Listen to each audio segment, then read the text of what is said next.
With the release of FATED Clash, we see a lot of strong new faces as well as an improvement upon a good number of the older decks. But which are the base card that comes in this particular booster? And that is exactly what I'm gonna be covering today. A few ruling as usual, as I feel this is a really tough list to make because there is way too many good cards for me to judge, and to put it into a single list, some restriction has to be put in. So here is the only rules. No more than 3 and 3 per nation. This is a very simple rule for me to put in just to ensure that every single nation did get a representation. And without further ado, let's get into it. Starting off with number 10 is unfortunately has to be a set of cards that I actually really like, but unfortunately doesn't really perform well in the setting of the current meta, and that is the Grade 1 double art cycle cards. For those who don't know, these cards activate their skill when you are in persona, right? And it has to boost or pay a cost, in which normally is a counterblast, to activate following skill. And in my opinion here, I have to give a double entry immediately to these two particular cards, and that is Controller of Interstellar Dimming and Rainbow Blower. You see, for Interstellar, he is fighting against a card that can give any unit an additional crit but minus crit afterwards, and a card that literally just give a pseudo additional effect of Vehicle Over Trigger. And I gotta go with Interstellar for this case because of the fact that it is capable of doing some of the most annoying thing, which is blocking Blitz Order, meanwhile forcing a Battle Guard. This doesn't seem much at a glance, but there are a good number of decks that are Vanguard reliant in Vanguard that actually can take heavy advantage of these particular skills. Meanwhile, for Rainbow Blower is the base version out of the other three purely for one reason. Dark State is a deck that has a focus on Soul. Ability to call any grade 3 or less unit from Soul for essentially counterblast one is actually a pretty solid skill. On top of the fact that Rainbow also gain additional 10k by activating its own skill. And comparing to the other two units that have a very similar effect, I feel Rainbow Blower has the best synergy out of the three, and that's why I'm putting her in toe-to-toe with Interstellar. So yeah, a little cheating here, but I feel we all can agree they are roughly at the same power level. The only drawback of these two cards are also the same. Both of them has a same restriction, and that is persona right, which is something that is a little bit slow if you're considering the fact that you have to have this card by the time you persona right, which is a lot less useful compared to the other group of cycle card that we are getting in this booster.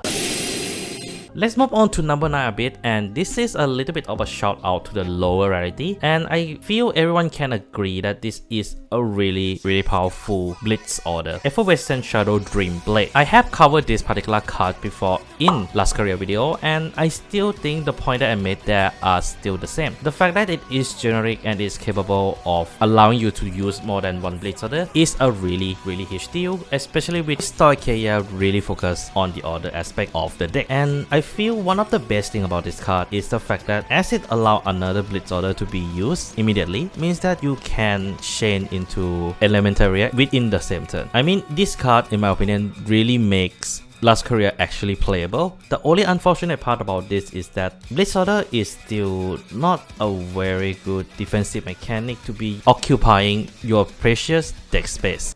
My disappointment is immeasurable. As we're talking about common in the previous entry, let's talk a bit about rare in this entry. And I do think that this entry is a little bit of an interesting choice. Obduracy's Glaive Dragon. I don't like where this is going. I have gushed about this card a lot in my Vanguard video, and I do still think this is a very good card, and that's boiled down to one simple reason. This card, as long as you run 1 or 2 copy off and you leave it in the front row, it will always be 23k attacker. This means that you actually can utilize this aspect of it with Forbido. And for those who don't know, that first part of the skill is generic, baby, because this card doesn't need anything else but making sure that we don't have another Obduracy Glaive Dragon in the front row, and that's all the card needs. And I feel it's just such a solid card for the deck, and I'm a little bit horrified because this is a really good target to put into Dragon Empire Grifogilla build, so I hope this is not one of the staple there.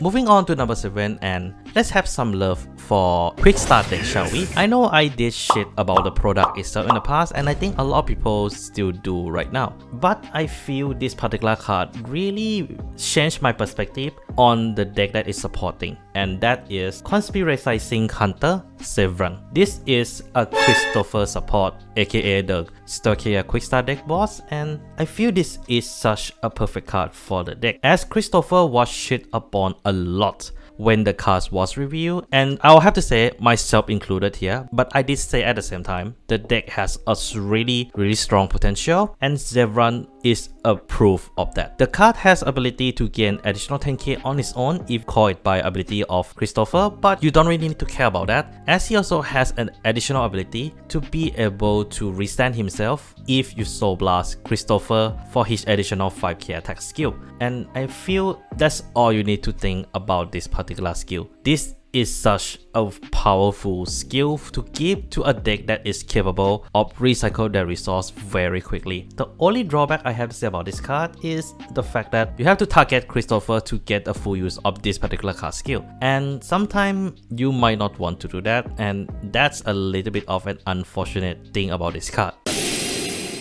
Moving on from one growth card to another, and that's gonna be a theme for this whole list. Let's talk about Divine Boss Unit Booster. You know, those that get additional 5k when boosted, and you have Vanguard of the Divine Boss skill name. So, you know, Shura, Raziel, Vaga, and Chris Rain. And this particular card belongs to the one that I think everyone didn't expected it to be that strong, Chris Rain. Chris Rain as a deck unfortunately suffer from the fact that it is primarily 3 attack deck, and it doesn't really have a lot of good way to pressure except for Vanguard. This particular card, Cynical Composer Round, take it to the next level with her ability to guard restrict not just Battle style, but a Battle style of 3 cards from hand that have to be different grade. So yeah, just to guard this stupid card is really hard to do, and the only way for you to get around that is PG. Like, Chris Rain now is essentially, if you don't cover PG, you are screwed. That's essentially what the deck is capable of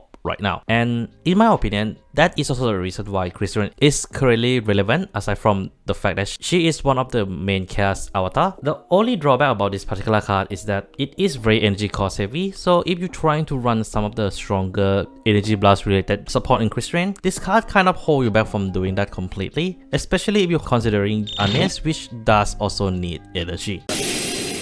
Time for some love for the legacy support, and we did get a few legacy support in this particular booster with cards supporting Magnolia, Gridon, Kyrie, Eugene. A piece of shit. Emotional damage. But I feel the best one out of many of them in this booster, hands down, is Knight of Heavily Written Purcell, the Alden Legacy support. This card has ability where you can restand additional rare card equal to the number of cards that was called by Alden's effects, and on top of that, this card turns itself into soul while giving you additional draw if you manage to stand 2 or more with his own effects. Hey, that's pretty good. This card literally just turned Alden from a full 4 attack decks into a full 5 attack decks. I'm fully aware there is a PR that helps you to restand to begin with, but that card does need a counterblast, which is not ideal, and this card essentially fixed that. It turns a single counterblast, which is quite a limited resource for Alden, into easily one of the best recovery and extension I have seen in a single double R card. Yes, this is a bloody double R. A little bit unfortunate that the price of this card is still bad, and in all fairness, its use is restricted. Like, you have to put him into a certain spot to actually make it works, and that's the only minor complaint I have, but it is big enough for him to be put at number 5 in this list. I think this entry, people will agree that it should be in the list, but people will Wonder why is it at number 4? Because it's Divine Boss time. In all fairness though, all of the Divine Boss Unit are actually really solid boss unit that can be used as a generic option in certain deck. And when I think of it that way, one entry come to mind, because let's be fair, most of the Divine Boss Unit are equally strong. It's just that the only way I can make a proper judgment here is the deck capability to fit in other decks. Sound a little bit weird here, but I think it makes sense because this entry belongs to Fated One of Miracle, Razile. Razile is a very good card on his own with ability to super call up to 2 cards from drop zone, and then you also have a very powerful divine skill that return all the critical back to deck and give you another way to survive an opponent fatal blow, which is when you check any trigger other than heal, you can heal as long as that is your 6 damage, and that is why I'm putting him here. This particular divine skill is so strong that you can actually run it in any hitter deck and they wouldn't be mad about it, because that is how strong Razile really is and how generic he really is capable of, because most of his skills are completely generic with the exception of his divine skill, where once you use his divine skill you no longer can write into anything, you can no longer write into anything else but Razile, and that's it. That's all it needed for it to be this high in the list. And I will say this here, the only reason it's at number 4 is because it wasn't surprising. What? Bro, what are you talking about, man? I was expecting it to be overpowered, but it was perfectly tuned. So in a way, it exceeded my expectation of not being overpowered, but it also under-delivered on the fact that it is perfectly tuned, unlike this next entry. Daifudor Master Android.